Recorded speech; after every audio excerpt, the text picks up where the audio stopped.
Welcome or welcome back to my channel. My name is Will. Thank you for joining me as always. I hope you're having a blessed day wherever you are in your journey. Why would you pick a double action, single action as your carry or EDC in today's market? With micro carries and micro pistols and Wonder Nines only getting more and more popular by the day, why would you choose a Sig P229 as an option? First, story time. I used to carry a Sig P320 XL. Loved the gun, loved it. I had some issues. I'm sure everyone is aware of what's going on or what has been going on with Sig the past 3 or 4 years. It carried great, very concealable, high capacity as far as rounds. I believe it was 12, 15 that you could carry comfortably. I changed the grip to a Wilson Combat grip, mounted a Holosun 507K on top, Streamlight TLR-7a sub, and it was certain times I would forget that I was carrying it. I would often go into places that I wasn't supposed to be carrying and just forgetting that it was on.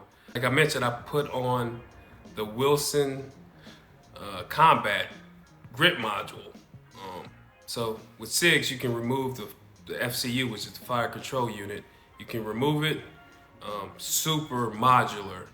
SIG is ahead of the game as far as beating everybody with that. So remove the FCU, put in the new Wilson Combat, and had a dead trigger.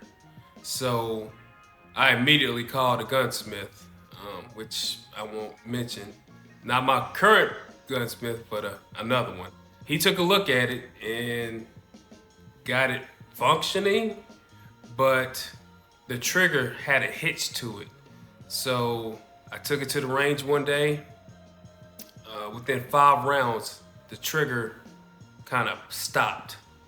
It kind of got stuck in the back position. And so I didn't want to freak out. So I gently dropped the mag, and as I released the mag, it fired the shot, fired the round. So my P365 had a safety on it. I wanted to make sure I had a safety on it. I usually don't like safeties unless I'm carrying a 1911 or a 2011, but I wanted to make sure I had a safety due to what's been going on. So when that happened, I immediately lost confidence in that particular firearm. So long story short, went back to the Glock 43X in 19. So that was that. Yeah, scary. I wanted another Sig because just given the history of Sig, they have made rock solid pistols, rifles, especially the Sig P229. A little brief history on the P229. They were first manufactured in Exeter, New Hampshire in 1992. Shout out to New Hampshire, my wife is from there. It's the compact version to its big brother, the P226. Sig P226 and P229 are used by many law enforcement agencies today, as well as military organizations across the world. Notably, the Navy SEALs carried the 226 as their sidearm for years. I don't know exactly what they carry today, but some of them, I'm sure, still carry the P226 because it's a reliable firearm. They may carry the Glock 19, which should have won the military trials, I'm just saying. My fascination with the P226 and P229 began with seeing it featured in movies heavily in the 90s, late 80s, early 90s, throughout the 2000s. Particularly Mike Lowrey from Bad Boys 1. Mike Lowrey. The 226 was used as his primary.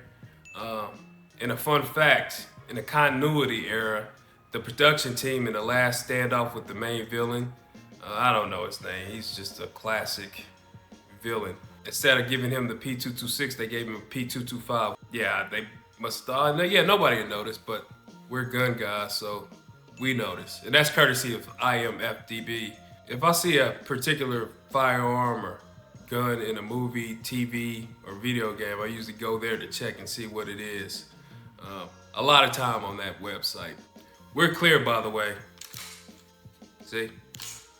So why would you consider a P229 over any polymer weapon or single action such as Staccato, Bull Armory, Springfield? The main reason why I considered it is because I still wanted a Sig, because Sig makes great firearms, especially this tank right here. Sig seems to keep releasing new variants for the P365. They just released the Legion not too long ago.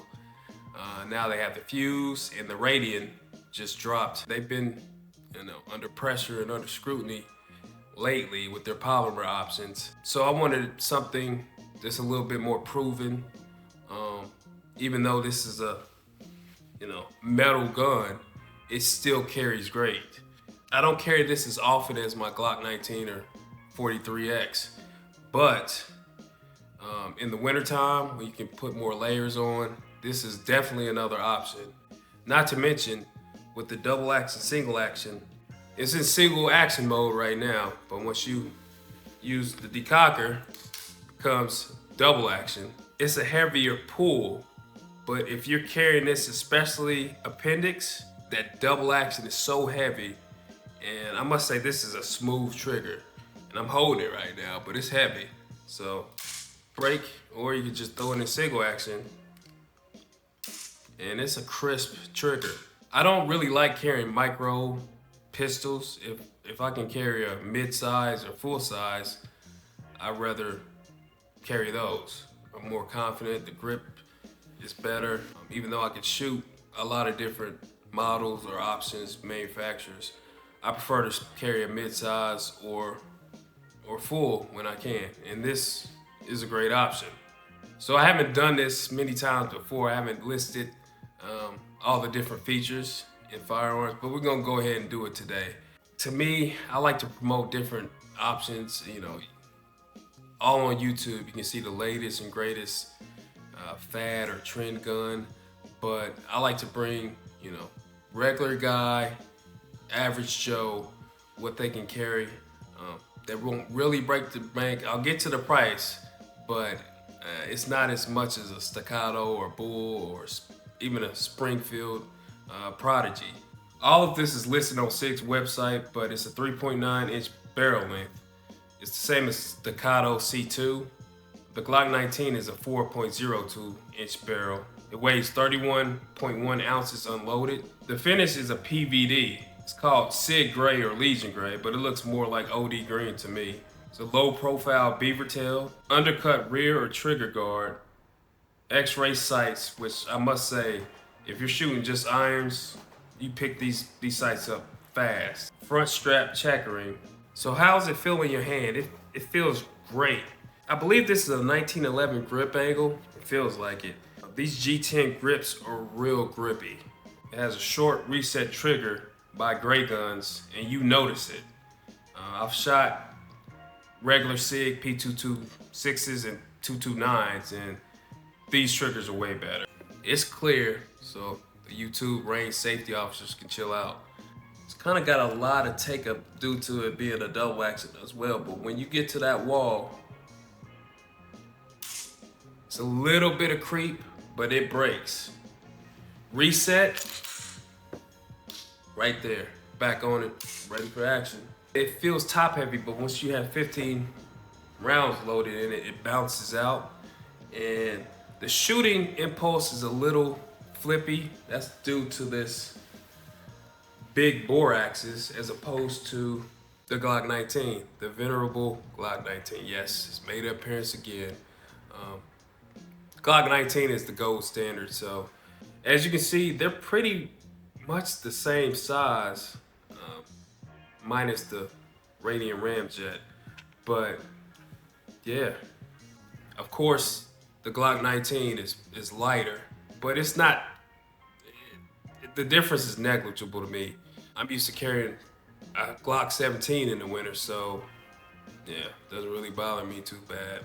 As you can see, this is a Bull Armory 4.25, and it's not that much bigger than it. I can tell you with this ultralight design by Bull Armory.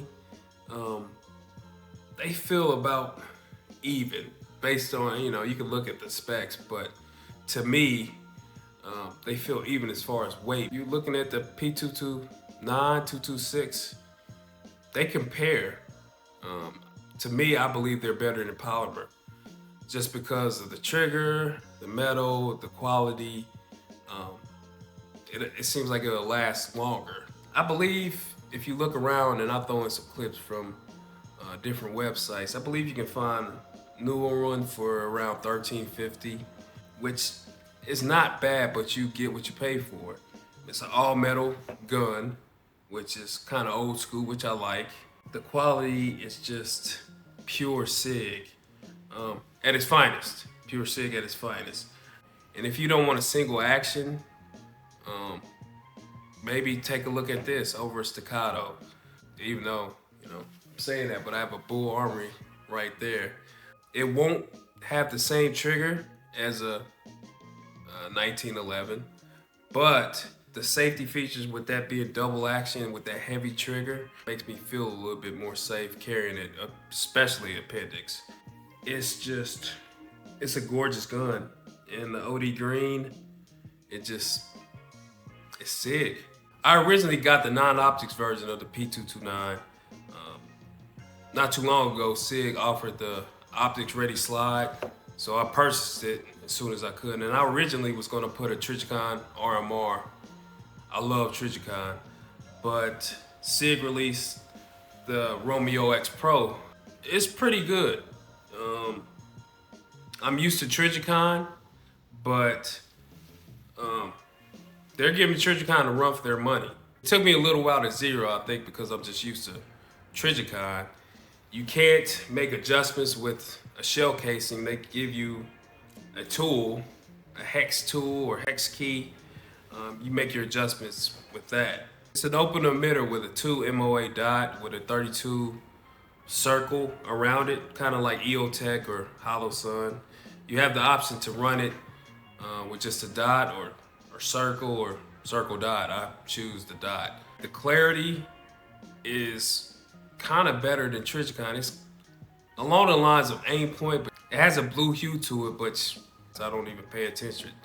With it being a red dot, your target focus, so hue color really doesn't bother me. I'm just looking at the target. As you can see, it has a side load battery, which advantage Romeo-X over Trijicon, which makes it way easier to change the battery and not lose your zero, rather than, you know, taking it off your slide and placing a new battery in and re-zeroing. It has MOTAC, that's what Sig calls it. It's motion activated.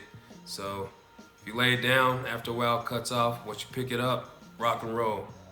It has 15 illumination settings and 3 night vision settings, I believe. I'm not rich enough to own night vision, so I don't really care about it, but the settings, they get pretty bright. I'll definitely get another one of these Romeo-X's. They just released the enclosed version of it, which, of course, right? Because I just bought this one. But I would definitely buy another one to mount it on another firearm. Preferably another Sig. There's a couple Sigs I'm looking at, but that'll be a future video. If you want something different or want to try something different, I would take a look at the Romeo-X. It's not the old Romeos where, I'm gonna just be frank, they were trash. But these, Sig have definitely did their homework. If you're looking for something different, other than a polymer, maybe you're like me, you don't want a micro carry, you like compact sizes, and you want something with a little bit more girth, no diddy, I would definitely consider looking at this. I'm telling you, man, they make a good hammer fire.